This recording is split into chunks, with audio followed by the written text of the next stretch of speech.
So if you go back really since crops were, people debate this, but the agriculture started about 10,000 years ago. Some people claim it was in China. Some people claim it was in Mesopotamia. But effectively about 10,000 years ago is when people started planting seeds and harvesting those seeds in some kind of organized way.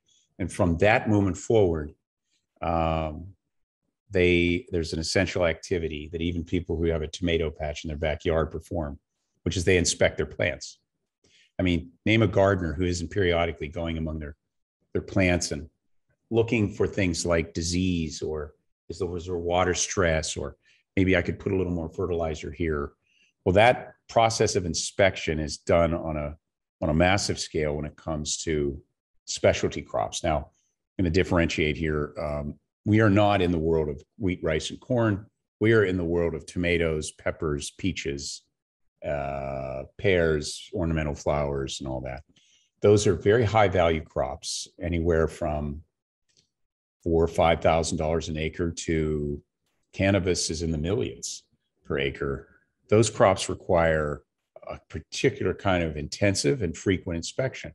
And that is done, for the most part, by humans. Now, drones have been around for 10 years. My first $7,000 I made in my first startup, and when they sold the company, I made a total of $7,000, was putting spectral imaging cameras on the belly of Cessnas, and they would fly over fields of corn. So the idea of using aerial observation has been around for a while, and it works great. But for specialty crops, they have canopies. And for cherries and blueberries and grapes, you can't really see the fruit from the air. You got to get right there, boots on the ground, looking straight at it. And that's what we do. So we take that expertise that exists in a botanist or viticulturalist in a vineyard or a horticulturalist, and we put that in AI. So we embed that expertise in the AI, and then we combine that with cameras. Cameras not unlike the one that's just over my shelf, over my shoulder, an older version, skeleton of one. We put those cameras on really anything that moves. We've used ATVs, tractors, I could go on. I have a running list of pictures of all the different vehicles we've used in the 15 vineyards. We're in 3 countries. You wouldn't believe some of the vehicles that are in vineyards in France, by the way. You attach that camera to a vehicle, you just drive up and down the roads, and it snaps away, and it images every plant. Because it's inspecting a plant repeatedly, it geolocates that plant, so it knows that, hey, that's vine 6, row 7. And then that image becomes the foundation for the AI doing its thing. If I'm a viticulturalist, I may be a foot away from that plant. And as I'm looking at that plant, I'm tasting grapes, I'm looking at the size of the grape, perhaps counting the grapes, the color, the shape of the cluster, the leaf density, on and on. All those things I'm observing and making notes. That's what we do, except we do it with cameras and artificial intelligence. Some differences. So how are we different than a human doing it? Well, first of all, a human inspector can probably do, in the case of grapes, and this is true of every crop, about 1/10 of an acre a day. And that's a busy day, 150 vines. Our camera going at 8 to 10 miles an hour on a vehicle, 2 cameras actually pointed in 2 directions, can do somewhere around 35,000 vines in a day, just going 8, 10 miles an hour. And the cost of that is the gasoline of spent driving an ATV around for 6 hours, 7 hours. So it's the scale. That's one. So you can inspect every vine, not a 0.5% of your grow, but literally every vine in your 300, 400, 500 acre or larger vineyard. That's one thing.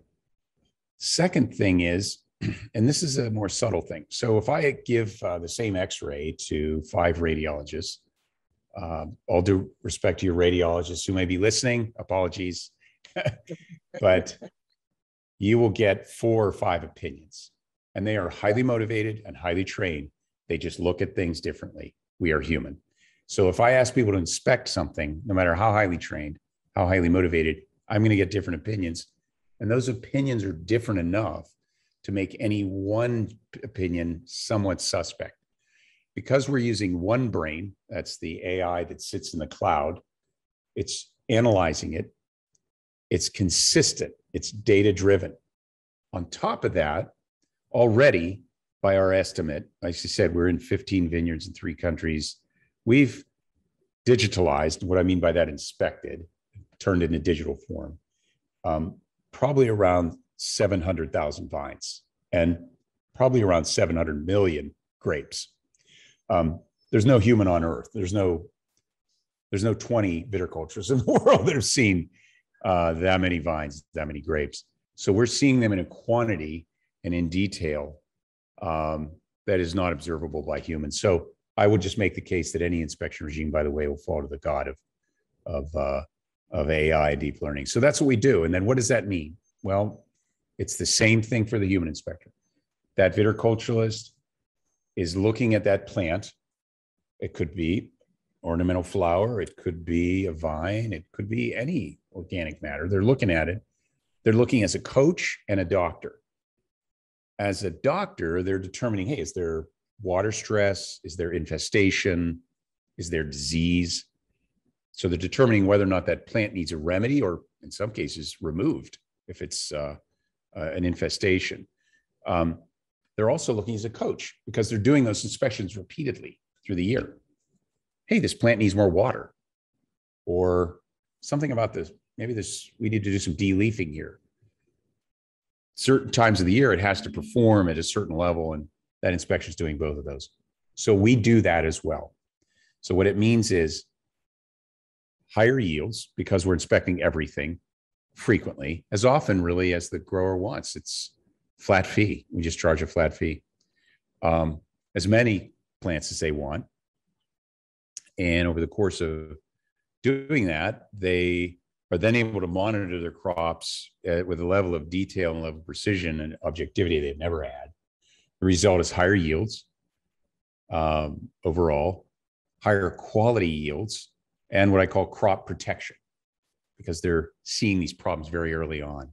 And then lastly, and I'll just finish on this thought, if you think about it, right, if I can monitor my plants and geolocate them, particularly for perennials, plants that live beyond a year, multiple years, I can track the life of that plant. And I can track its performance the way I would a professional athlete. Its productivity, its performance.